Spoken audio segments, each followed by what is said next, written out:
ഒരു ഡോക്ടർ ആയാലും ഒരു എഞ്ചിനീയർ ആണെങ്കിലും അല്ലെങ്കിൽ ഒരു മെക്കാനിക് ആണെങ്കിലും അല്ലെങ്കിൽ ഒരു ഇലക്ട്രീഷ്യൻ ആണെങ്കിലും ഒരു പ്ലംബർ ആണെങ്കിലും എല്ലാ വർക്കിലും അതിൻ്റെതായിട്ടുള്ള റിസ്ക്കുകൾ ഉണ്ട്. അതിന് കാരണം അതിൻ്റെ പ്രൊഡക്റ്റുകൾ കംപ്ലൈൻറ്റ് ആകുമ്പോൾ ഒരു ഡോക്ടർ ആണെങ്കിൽ അതിൽ വെച്ചിരിക്കുന്ന സാധനം നല്ലതല്ല എന്നുണ്ടെങ്കിൽ ഹാർട്ടിനുള്ളിൽ വെച്ചിട്ടുണ്ടെങ്കിൽ അത് പെട്ടെന്ന് കംപ്ലൈൻ്റ് ആയി നമ്മൾ വെടിയായി പോകില്ലേ. അതേപോലെ തന്നെയാണ് ഇങ്ങനത്തെ ഓരോ കാര്യങ്ങൾക്ക് ഓരോ ക്വാളിറ്റിയുള്ള സാധനങ്ങളുണ്ട്. അപ്പോൾ എന്താ പ്രശ്നം വെച്ച് കഴിഞ്ഞാൽ നമുക്ക് ഗാർഡൻ നനയ്ക്കാൻ ഫുള്ളി ഓട്ടോമേഷൻ ചെയ്തിരിക്കുകയാണ്. അതായത് ഒരാളെ സഹായം ഇല്ലാതെ ഓട്ടോമാറ്റിക് ആയിട്ട് കറക്റ്റായി വർക്ക് ചെയ്യും. ഇതിപ്പോൾ നമ്മൾ രണ്ടാമത്തെ സൈറ്റിലാണ് ചെയ്യുന്നത്. നമുക്ക് പണി എന്നത് ഈ കാണുന്ന സോയിഡ് വാൾവാണ്. കാരണം എന്താ, ഫുള്ളി ബ്രാസ് എന്ന് പറഞ്ഞിട്ട് തന്ന സാധനത്തിന്റെ ഉള്ളിൽ ബ്രാസ് അല്ല, അതിൽ വേറെ എന്തോ മെറ്റലാണ്. അപ്പൊ അത് ഈ വാഷറിൽ ഫംഗൽ വന്നിട്ട് ലീക്ക് ആയിക്കൊണ്ടിരിക്കുകയാണ്. കസ്റ്റമർ അടുത്ത് പറഞ്ഞപ്പോൾ പറഞ്ഞു നമുക്ക് എന്നാൽ മാറ്റിക്കോളിയും കുഴപ്പമില്ല എന്ന് പറഞ്ഞു. എന്താണെന്ന് വെച്ച് കഴിഞ്ഞാൽ ഒരു വാൾവിന് 7500 റുപ്യ, 2 വാൾവിനോടെ 15000 റുപ്യ അതേ വളർത്ത് കിടക്കുന്നു. അപ്പോൾ ആ പൈസ കൊണ്ട് പോയി കിട്ടി. നമ്മൾ പുതിയ വാൾവ് വാങ്ങിക്കൊടുന്നു. അതും ഏകദേശം 13,000 റുപ്യ റേഞ്ച് വരുന്ന ഒരു വാൾവാണ്. 13,500 റുപ്യ വന്നു കേട്ടോ 2 വാൾവിന് പാടെ. അതിന്റെ ഡ്രൈവിന് വേറെ 2500. അതിന്റെ കാര്യം ഞാൻ പറഞ്ഞുതരാം.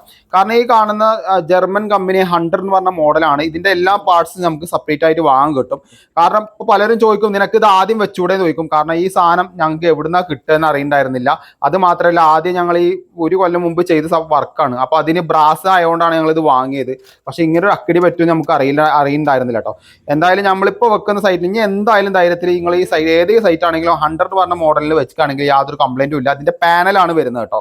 ഇവിടെ നമ്മൾ പാനലല്ല, ഫുൾ ടൈമർ ആയതുകൊണ്ട് എന്താ വെച്ച് കഴിഞ്ഞാൽ ഇതേപോലത്തെ ഒരു ട്രാൻസ്ഫോമർ കൊടുന്ന് വെക്കേണ്ടിയിരുന്നു. അലാക്കിന്റെ ട്രാൻസ്ഫോമർ അല്ല, കുഞ്ഞു ട്രാൻസ്ഫോമർ. കാരണം ഇത് 24 വോട്ട് AC വരുന്നൊരു സോയിൽ റോഡ് വാൾവാണ്. അപ്പോൾ നമുക്ക് 240നെ 24 ആക്കണം എന്നുണ്ടെങ്കിൽ അതിന് അഡാപ്റ്റർ വേണം. അത് കൊടുന്ന് 24 വാട്ട് ചെക്ക് ചെയ്തു, വയറിട്ട് കറക്റ്റ് 24 വരുന്നുണ്ട്. അപ്പോൾ കുഴപ്പങ്ങളൊന്നുമില്ല. 24 കുറച്ച് കൂടിയാലും കുഴപ്പമൊന്നും വരില്ല. അപ്പോൾ അങ്ങനെ നമ്മളതെല്ലാം സെറ്റ് ചെയ്ത് കറക്റ്റാക്കി വെച്ചിട്ടുണ്ട്. അപ്പോൾ അതിനൊരു കവറും കാര്യങ്ങളൊക്കെ അവരെ കൊണ്ട് ഡീപ്പിച്ചിട്ടോ. കാരണം ഇത് വെയിലും മഴയും കൊണ്ടിട്ട് ഡാമേജ് ആവേണ്ട വെച്ചിട്ട് ആദ്യം ചെറിയൊരു കവർ ഉണ്ടായിരുന്നു, കുറച്ച് വലുപ്പത്തിലാക്കി. അതേപോലെ കോർണർക്ക് ഒരു സ്പ്രിംഗ്ലറും കൂടെ അഡീഷണൽ ആഡ് ചെയ്തിട്ടോ. അപ്പോൾ ഇവിടെ കറക്റ്റ് സെറ്റായി. ഇനി നമ്മൾ അടുത്ത സൈറ്റിൽ വെച്ച ഭാഗമാണ് നിങ്ങൾ കാണിക്കുന്നത്. ഇത് വെക്കുമ്പോൾ കുറച്ച് കാര്യങ്ങൾ ശ്രദ്ധിക്കണം. അതിൻ്റെ ഡീറ്റെയിൽസ് വീഡിയോ ഞാൻ എന്തായാലും യൂട്യൂബിൽ പോസ്റ്റ് ചെയ്യുന്നുണ്ട്. കുറച്ച് കാര്യങ്ങൾ ശ്രദ്ധിക്കേണ്ടുള്ളൂ. നിങ്ങൾക്കും ചെയ്യാം, സിമ്പിളായിട്ട് ചെയ്യാൻ പറ്റും കേട്ടോ. അപ്പോൾ ഇതേപോലെ ഇതാണ്ടോ, ഗാർഡനൊക്കെ ഒരാൾ ആവശ്യമില്ലാതെ ഓട്ടോമാറ്റിക് ആയിട്ട് ടൈമർ വെച്ചിട്ട് നമുക്ക് നനക്കാൻ പറ്റും. അവിടെ ടൈമർ ആണെങ്കിൽ ഇവിടെ ഓട്ടോമാറ്റിക് പാനലാണ് കേട്ടോ. ഇനി ഞാൻ ചെയ്യുന്ന എല്ലാ പ്രൊഡക്റ്റുകളും നിങ്ങൾക്കൊരു സൈറ്റിൽ കിട്ടുന്നതാണ്. അത് ഉടനെ നമ്മളെ ചാനലിൽ പോസ്റ്റ് ചെയ്യുന്നതാണ് കേട്ടോ.